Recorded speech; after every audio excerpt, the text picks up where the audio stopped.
entouré de René Revol, maire de Gravel, vice-président de la métropole chargé de la politique de l'eau et de la mise en place de la régie publique de l'eau, et de Eliane Lioré, qui est maire de Sussat et vice-présidente de Montpellier Méditerranée Métropole, dont la délégation est la participation citoyenne et l'évaluation des politiques publiques. Nous sommes réunis pour vous parler de la mise en place de la régie publique de l'eau.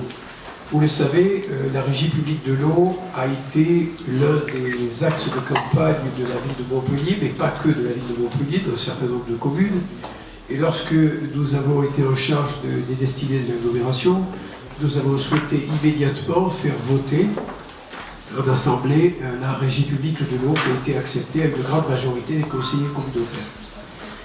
Il s'agissait de la mettre en place et nous avons délibéré sur ce point. Nous avons prévu la mise en place effective de la régie publique de l'eau au 1er janvier 2016, c'est-à-dire dans 9 mois.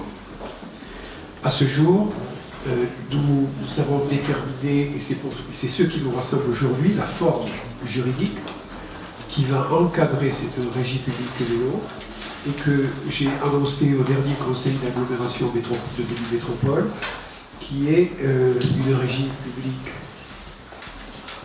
Pardon. C'est l'allergie.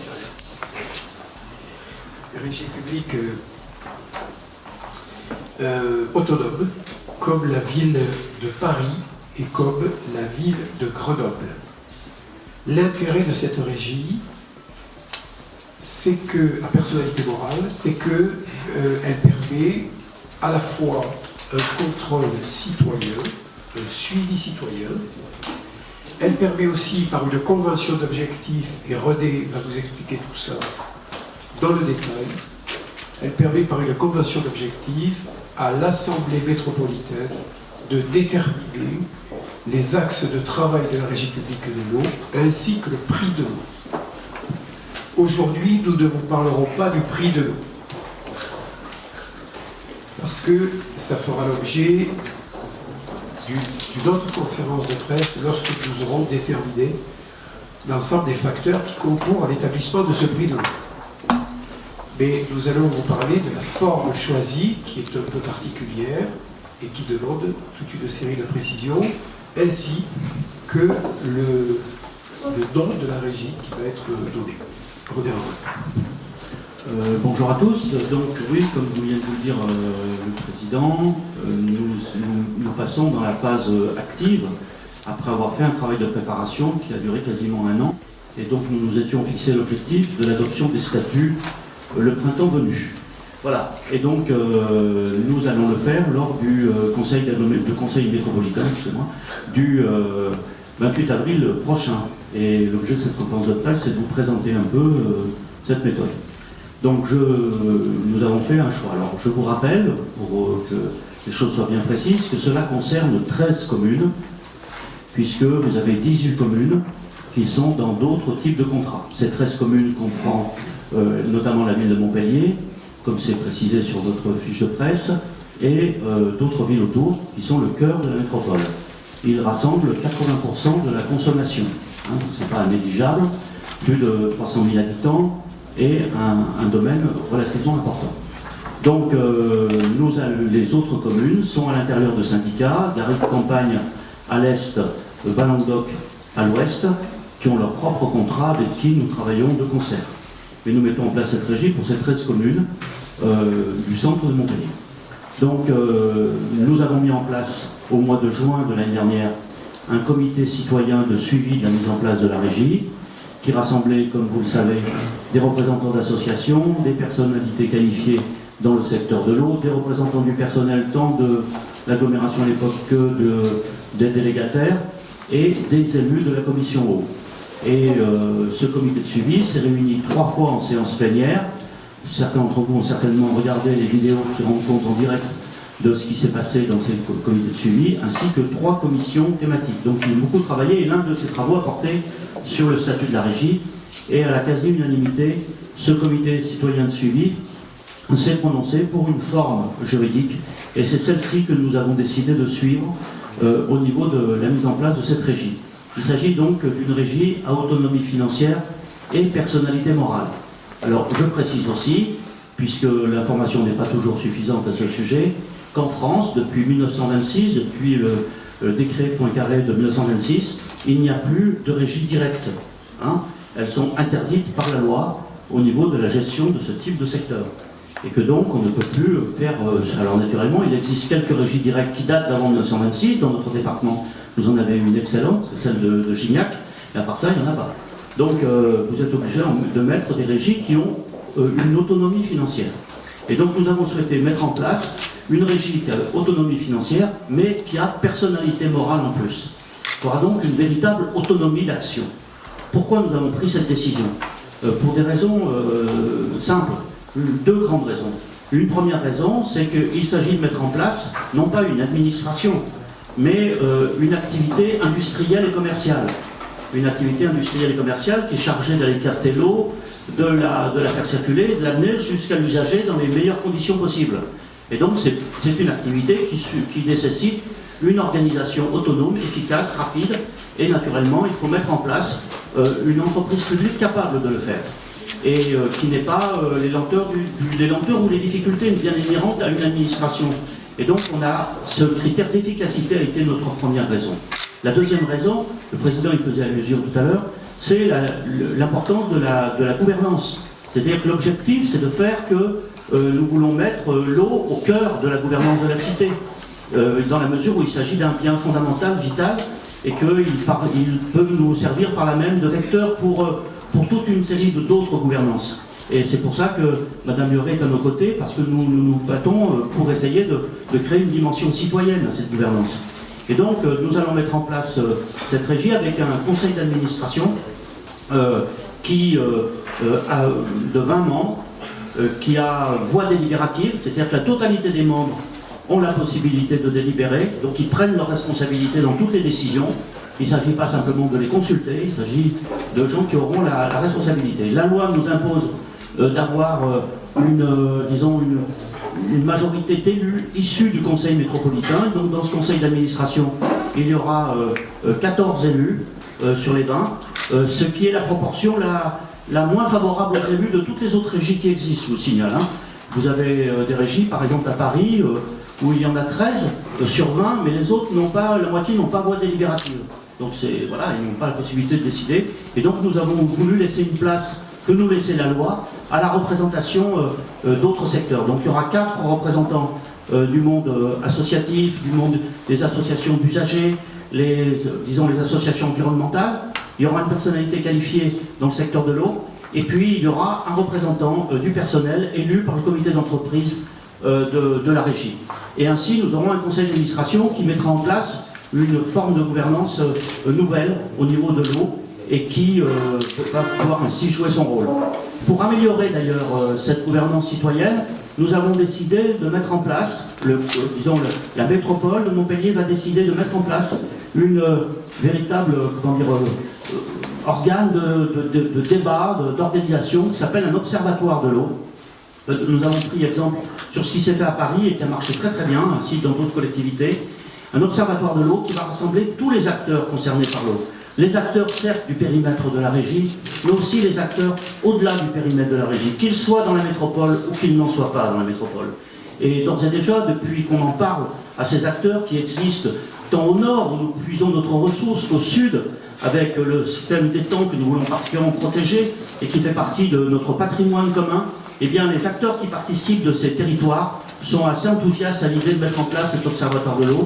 Donc lorsqu'il sera mis en place, nous nous rendrons compte précisément, il aura des séances publiques, cet observatoire de l'eau, et il pourra émettre des avis pour tous les acteurs nécessaires. Donc il faut arriver à faire que l'eau, devienne un lieu où les citoyens puissent s'approprier. Nous avons des objectifs, certes, économiques, c'est-à-dire assurer la distribution de l'eau au meilleur prix pour tous. Nous avons des objectifs sociaux, faire que nos concitoyens aient tous accès à l'eau, qu'il y ait une égalité d'accès à l'eau, et notamment pour les personnes les plus démunies de notre territoire qui puissent avoir accès à cette eau, car comme vous le savez, si vous n'avez pas d'eau pendant 3 jours, eh bien, vous disparaissez.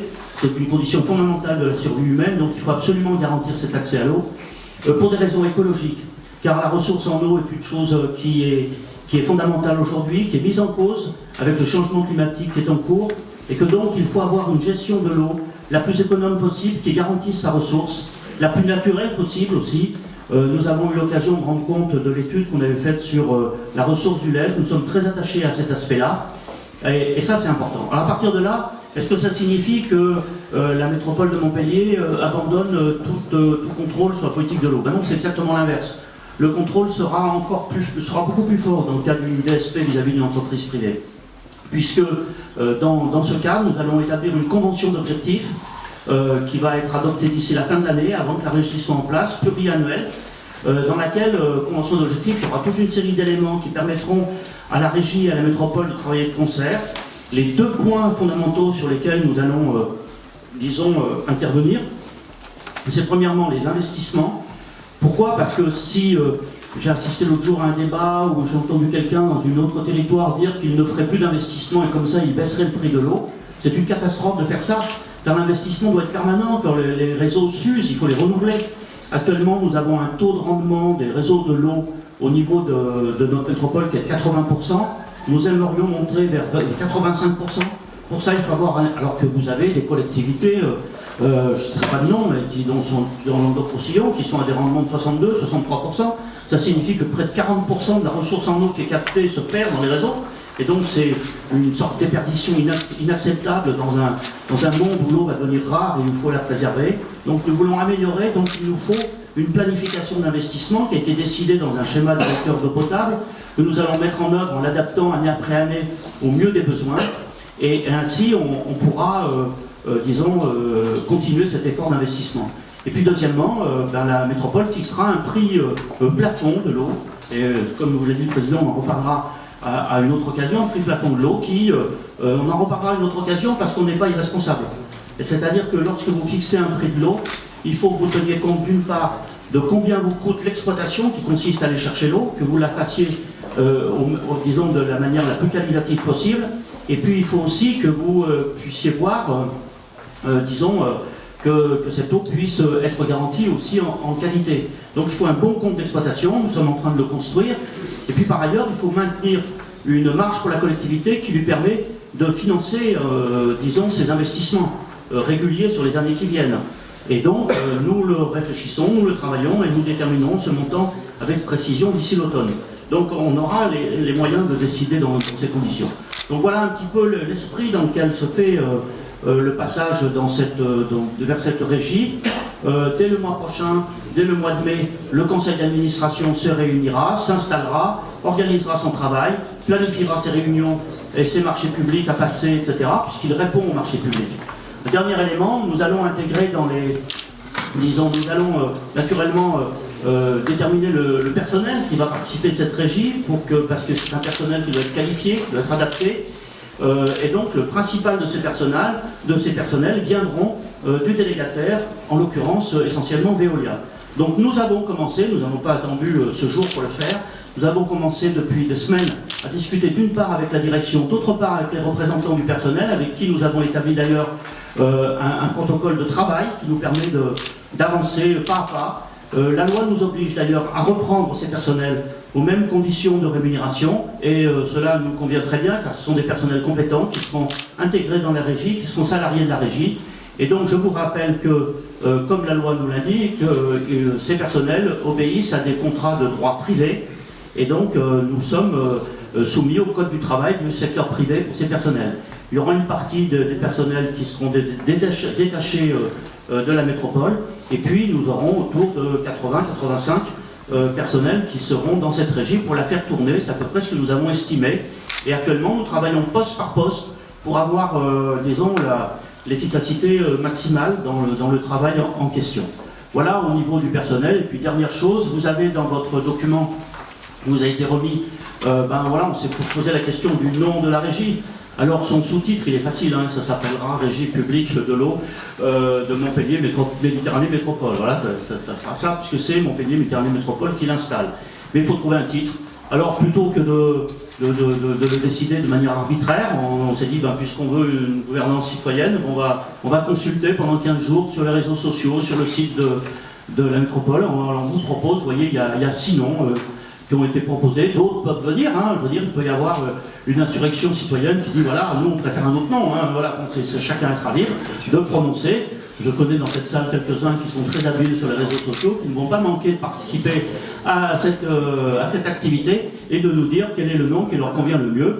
En effet, quand le président m'a proposé cette délégation à la participation citoyenne, je ne mesurais pas l'ampleur du travail, parce que participation citoyenne et évaluation des politiques publiques, c'est quand même quelque chose d'énorme. On n'a pas un seul secteur, on a un secteur, c'est très transversal, et je crois que je vais pouvoir m'adresser à tous les élus de l'agglomération, de la métropole, pour pouvoir avancer dans le travail qui m'échoit aujourd'hui. Concernant notre présence ici aujourd'hui par rapport à la régie publique de l'eau, je crois que M.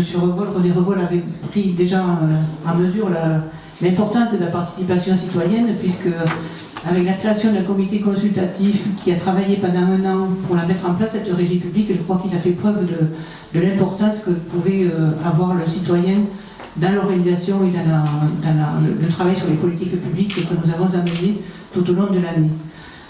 Au-delà de ça, vous l'avez remarqué, il propose même aux citoyens de présenter un nom à cette régie publique. Donc je trouve que ça a quand même son importance. Et ça montre à quel point nous souhaitons mettre le citoyen aussi à l'honneur, en tout cas dans la décision que nous prenons, le citoyen qui doit avoir sa place dans le cadre de nos politiques quotidiennes. À côté de ça, en effet, nous avons commencé, donc, la commission que je suis chargée de gérer, à travailler un petit peu sur ce qu'est la citoyenneté, comment elle est mise en place dans les 31 communes. Et c'est vrai que pour l'heure, nous n'avons pas de réponse tant les propositions sont nombreuses. Alors nous nous sommes fixés un questionnaire, nous allons le proposer à la prochaine commission qui a lieu lundi prochain, avant de le présenter le 28 avril. Un questionnaire qui sera adressé à tous les maires des communes de l'agglomération, de la métropole, pardon, j'ai encore du mal, et pour lequel, comme ça, nous pourrons avoir un bilan de ce qui existe ou pas dans les communes de la métropole, sachant que dans les petites communes, c'est parfois plus difficile ou plus facile, selon ce que l'on souhaite faire, que sur Montpellier, où les conseils des quartiers existent déjà depuis un certain nombre d'années, où on peut arriver à monter des choses avec les élus, avec les politiques qui sont déjà existantes. Voilà, donc d'ici à une quinzaine de jours et d'ici en tout cas à la fin du printemps, on en saura un petit peu plus.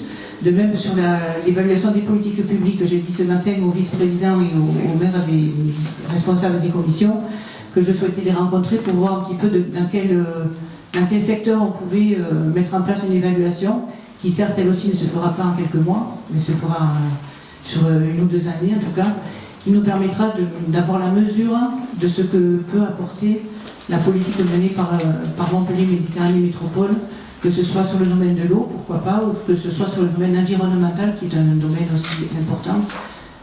Là aussi, nous prendrons des décisions rapidement dans le courant de l'année en tout cas. Souvent, on entend dire que les maires sont les seuls en contact avec les citoyens, mais que l'intercommunalité, elle éloigne le citoyen du centre de décision. Pour compenser cela et pour répondre à la demande des citoyens, j'ai créé cette délégation évaluation des services publics et citoyenneté qui donne à un vice-président toute capacité à régler cette proximité nécessaire entre le lieu de décision qu'est la métropole et l'ensemble des citoyens sur un périmètre plus large que celui de la commune, sur 31 communes. Voilà. Et la régie publique de l'eau est la première grande politique publique qui va révolutionner la métropole. C'est la première que nous avons votée et c'est la première qui véritablement va modifier les habitudes à la fois sur le comportement politique des instances, parce que c'est un comité citoyen, René l'a dit tout à l'heure, qui va suivre cela de façon très prégnante, et à la fois aussi dans le fonctionnement des services qui doivent se remodeler totalement pour pouvoir intégrer cette régie publique de l'eau. Vous dites que vous n'exprimerez pas de prix pour le moment, rassurez-nous, il va quand même baisser le prix. Le projet, c'est quand même de le faire baisser, le prix. Non, mais j'étais sûr, j'en parlais avec M. Sorel, on va leur dire qu'on ne parlera pas du prix. La première question, c'est sur le prix. Alors, premièrement, vous avez donc certainement tous lu l'excellent article de l'excellent journaliste de 60 millions de consommateurs de la semaine dernière, qui a expliqué que le prix de l'eau dans un centre de ville avait augmenté, dont Montpellier. cet article est juste. D'ailleurs, j'ai les chiffres là, d'ailleurs, vous pouvez y avoir accès par Internet, en regardant votre propre fiche si vous payez l'eau, d'accord? Le prix de l'eau a augmenté de 2011 à 2014. Il se trouve que nous, on est en responsabilité depuis 2014, et depuis 2014 à 2015, le prix n'a pas augmenté. C'est déjà une chose. Mais de 2011 à 2014, je précise notamment que ce prix a augmenté pour 50% à cause de la hausse de la TVA, ce qui explique très bien ce journaliste. Pour une autre part, à cause des taxes sur l'eau, des redevances sur l'eau qui sont définies par l'agence de l'eau, et puis enfin parce que la rémunération du délégataire avait, pendant cette période-là, légèrement augmenté, ce qui avait obligé d'ailleurs la métropole à baisser un peu sa rémunération pour que l'augmentation ne soit pas trop forte pour eux. Donc globalement, c'était ça la raison de la hausse. Nous préparons une baisse du prix de l'eau. C'est clair, nous la préparons. Mais on ne vous dira pas le montant, on ne vous dira pas la proportion, car la gestion d'un service industriel et commercial ne peut pas relever de l'annonce, etc. Il faut être très sérieux. Donc nous allons être encadrés par la chose suivante. Nous voulons assurer, alors c'est très simple, jusqu'à l'année dernière, le prix de l'eau que payait Veolia, c'est autour d'1 €, d'accord? 1 € le mètre cube pour l'eau. Nous avons pu négocier pour cette année, ça passe à 66 centimes. Ok? Et vous payez hors taxe 1,29 € le mètre cube. Donc avant, l'agglomération avait 29 centimes, maintenant, elle en a un peu plus. Elle a quasiment 50% de la rémunération. Avec ces 50% de la rémunération, nous permettons, cette année 2015, de faire l'investissement nécessaire et également la mise en place de la régie sans que ça coûte 1 centime aux contribuables ni à l'usager de l'eau. Nous sommes en train de préparer le compte d'exploitation 2016 avec précision, avec notamment le nouveau directeur de la régie que nous allons nommer, qui est actuellement chargé de mission, qui est en place et qui travaille d'arrache-pied, monsieur Grégory Vallet. Et ce monsieur est en train de travailler sur ce compte d'exploitation avec précision, je le vois très régulièrement, et nous allons planifier cette baisse. Mais il est hors de question de faire de manière irresponsable une baisse phénoménale pour un an après être obligé de remonter le prix de l'eau, parce qu'il aurait fallu faire tel ou tel investissement. Nous voulons maîtriser l'investissement sur les 5 ans qui viennent dans le cadre d'un schéma directeur qui va jusqu'à 2030. Il faut assurer la pérennisation du patrimoine et garantir la ressource en eau.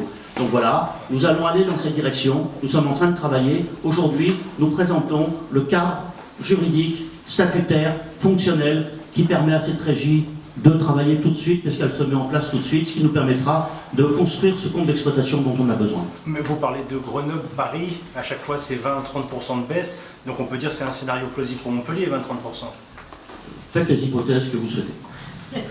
Vous dites que l'eau au mètre carré, elle a combien actuellement? Au mètre cube.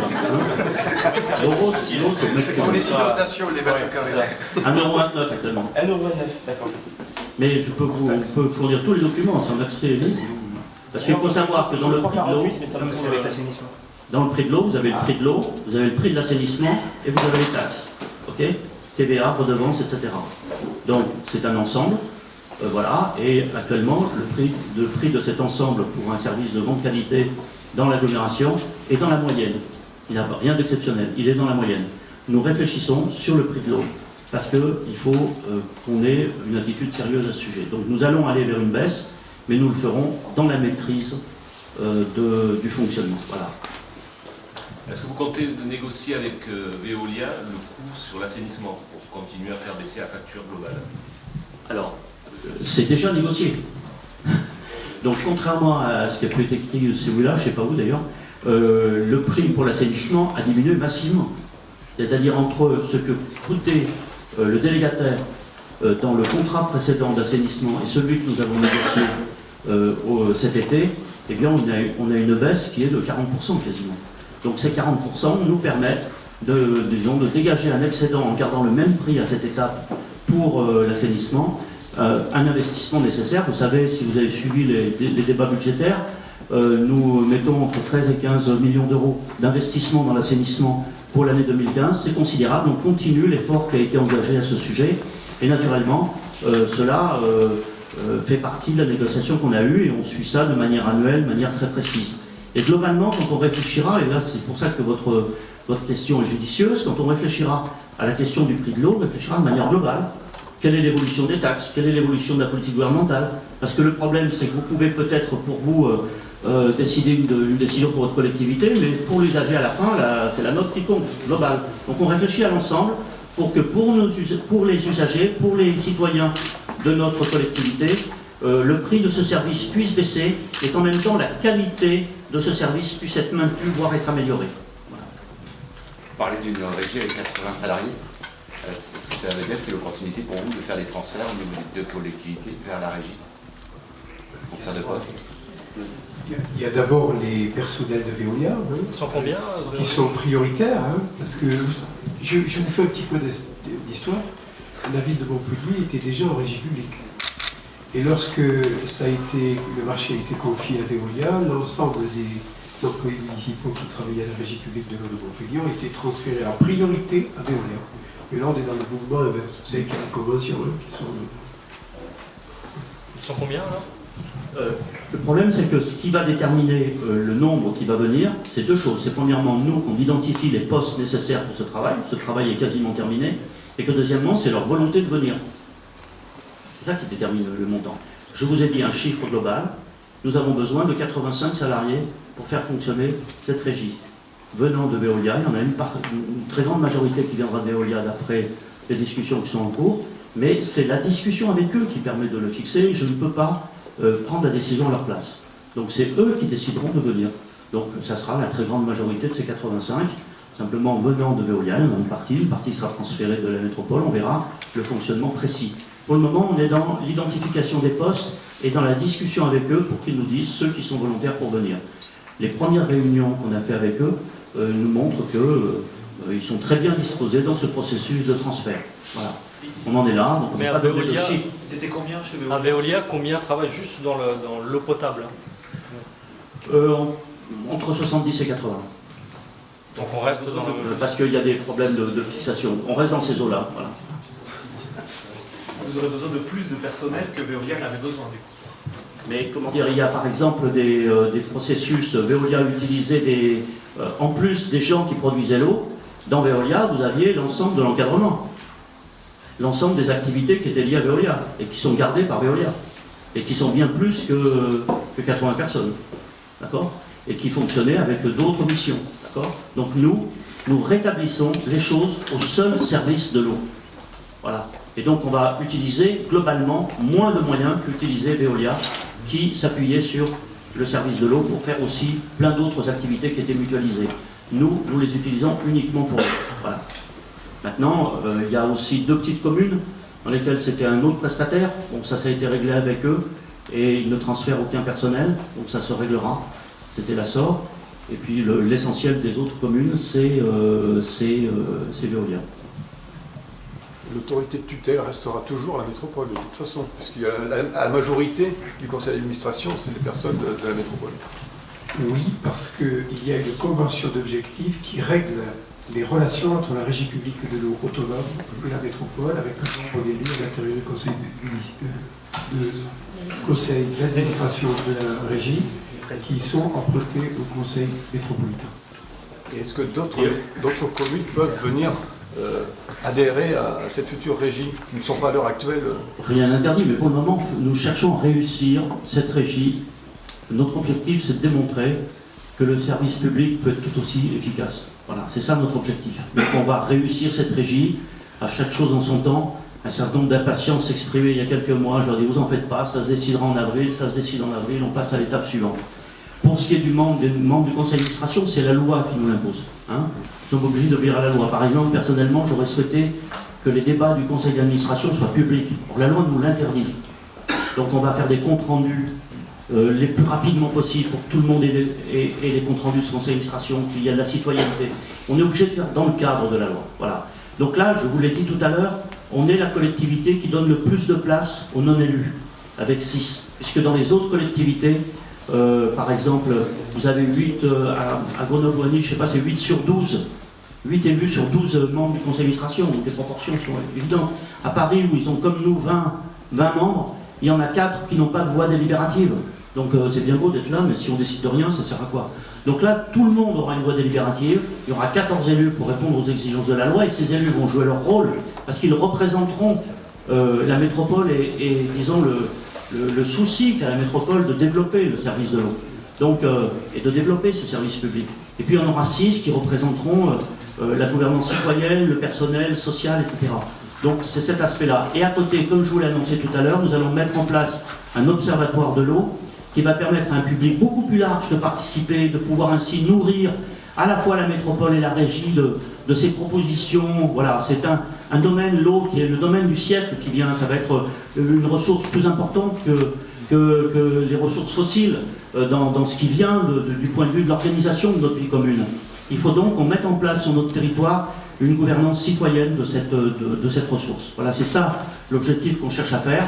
Je veux bien qu'on noircisse tous les traits, mais il ne faut quand même pas exagérer. Il n'y a pas une fuite chaque 3 mètres.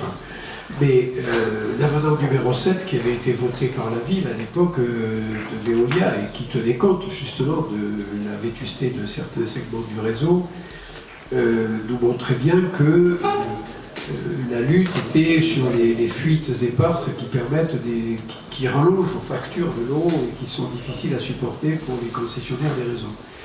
Là, qu'il y ait des travaux à faire, je ne le dis pas, si je ne le dis pas, mais voilà, nous avons prévu l'ensemble sur un plan pluriannuel, la réorganisation du réseau, comme il se doit, comme le ferait une entreprise et certainement mieux. Est-ce qu'il y a des zones... Attendez, juste pour répondre sur l'état du réseau détestable.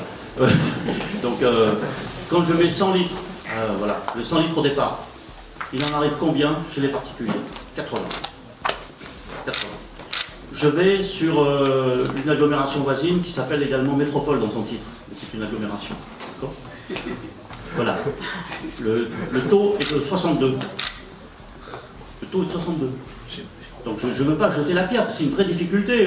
Il y a nous, on est nés qu'en 1000, Montpellier, on a un avantage. Eux, ils sont nés un siècle avant Jésus-Christ, donc ils ont plus de difficultés à organiser le sous-sol. Donc c'est lié au contexte local. Dans les communes même de la métropole, il y en a qui sont au-dessus de 80, il y en a qui sont en dessous de 80. Il y a un vrai travail à faire, et je vous ai donné un objectif tout à l'heure. On se fixe l'objectif, à la fin de ce mandat, d'essayer de nous approcher des 85% de rendement. Ce qui serait l'un des meilleurs rendements possibles.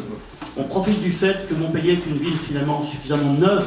Il y a beaucoup de réseaux qui sont neufs, qui fonctionnent très bien, donc il y a un travail à faire. Alors certes, il y a des secteurs dans lesquels, vous avez raison, le réseau est détestable, dans certains secteurs.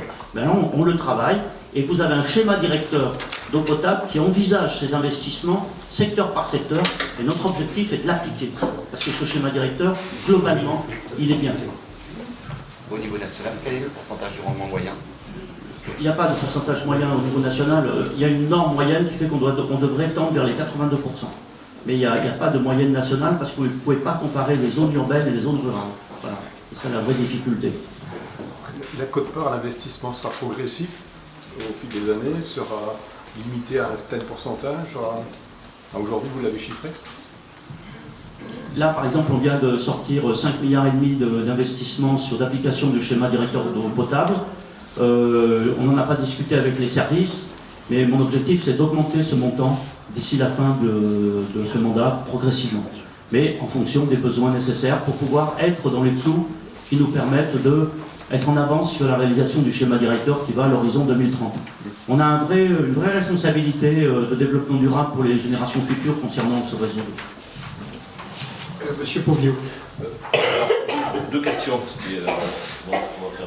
Est-ce qu'il y aura, où sera le siège de la future régie? Est-ce qu'il y aura un lieu physique clairement identifié pour accueillir le... Oui, il y aura un lieu physique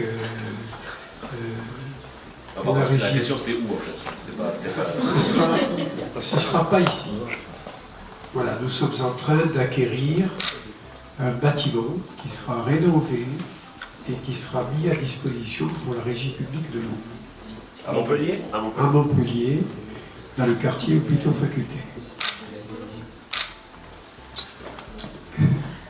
Et la deuxième question, depuis le 7 mai dernier, est-ce que vous avez subi des pressions pour ce transfert en régie publique? Ou alors ça s'est passé avec... Il n'y a pas eu de pression particulière. Je pense que la puissance de la décision collective qui a été la nôtre le 7 mai dernier, indépendamment de ce qui a été fait autour de cette décision, s'est imposée comme la norme pour tout le monde. Voilà, on a un mandat démocratique, on l'applique, non, sincèrement, j'ai eu aucune pression par qui que ce soit. Donc on peut imaginer que d'autres régies prennent le pas sur des délégations de services publics sur d'autres secteurs, puisque ça passe relativement facilement. Je pense notamment aux services funéraires ou des choses comme ça. On pourrait éventuellement étendre le processus à d'autres services. Ce n'est pas exclu dans la pensée. Ceci dit, la régie publique de l'eau, c'est véritablement la volonté de marquer le service public de l'eau pour la métropole de Montpellier. C'est une décision politique que nous avons tous souhaité, et nous nous sommes fait élire beaucoup de maires de la métropole sur ce sujet. Donc nous avons pris la décision. Quant aux pressions, moi personnellement, je n'ai pas subi. La régie s'occupera de l'eau, d'accord ? Et donc je suis aussi vice-président du service du public de l'eau et de l'assainissement. Donc je suis aussi le dossier de l'assainissement. Et c'est pas parce qu'on a fait des DSP sur l'assainissement que nous n'avons pas imposé un centre de contrôle. Donc nous sommes actuellement dans tout un travail de suivi des rejets, notamment industriels, pour mettre en place, ça a été voté lors d'un précédent conseil métropolitain, mettre en place une tarification plus efficace pour que le pollueur soit le payeur dans ce procédé. Et donc nous sommes dans ce travail. Pour ce qui concerne finalement les stations d'épuration, vous savez que le processus se continue, que nous avons renouvelé les stations d'épuration, notamment toutes celles qui portent sur le secteur ouest et est, où il y a une grosse dizaine de stations d'épuration qui jouent leur rôle dans le secteur périurbain, et que par ailleurs nous sommes lancés dans toute une procédure qui vise à améliorer l'investissement sur Maera. On en parlera quand le moment sera venu, puisque c'est au programme de cette mandature que de faire ce nouvel investissement. On en parlera à ce moment-là. Voilà, bon, maintenant, pour ce qui concerne des rejets agricoles, ça concerne des territoires qui ne sont pas simplement celui de notre territoire. Nous avons mis au point des dispositifs sur certains secteurs, qui concernent bien d'ailleurs un secteur que connaît ma collègue, Yann Lloret, sur Sussargues, où nous avons mis en place un système qui permet, en collaboration avec d'autres syndicats sur le secteur, qui permet à un agent d'aller voir l'ensemble des agriculteurs, des viticulteurs, et d'étudier avec eux la meilleure manière d'améliorer leur fonctionnement et l'utilisation de tous les moyens qu'ils mettent en place pour au mieux préserver la ressource en eau. Donc ce processus est en cours et je pense qu'on va pouvoir l'étendre. Je vous annonce aussi que nous avons, on l'a déjà dit, mais enfin, nous lançons une initiative qui est importante sur Muriel et Montpellier, puisque nous allons utiliser le rejet en eau de la station d'épuration de Muriel et Montpellier, pour en partie irriguer une partie d'un viticulteur. Or c'est un sujet sur lequel en France on est à la fois en retard et en avance. On est en avance parce que nos normes sanitaires sont très exigeantes et qu'on ne peut pas utiliser l'eau des stations d'épuration comme on veut. Et c'est une bonne chose pour la santé publique. Mais on est en retard à l'échelle de l'Europe dans l'utilisation finalement de cette eau qui ressort des stations d'épuration et dont il faut améliorer finalement la qualité pour qu'elle puisse être utilisée dans l'agriculture. Donc nous avons une expérience pilote au niveau de Muriel et Montpellier. On compte bien pouvoir peu à peu l'étendre et la généraliser pour faire que justement on soit dans l'économie d'eau et dans une agriculture plus raisonnée.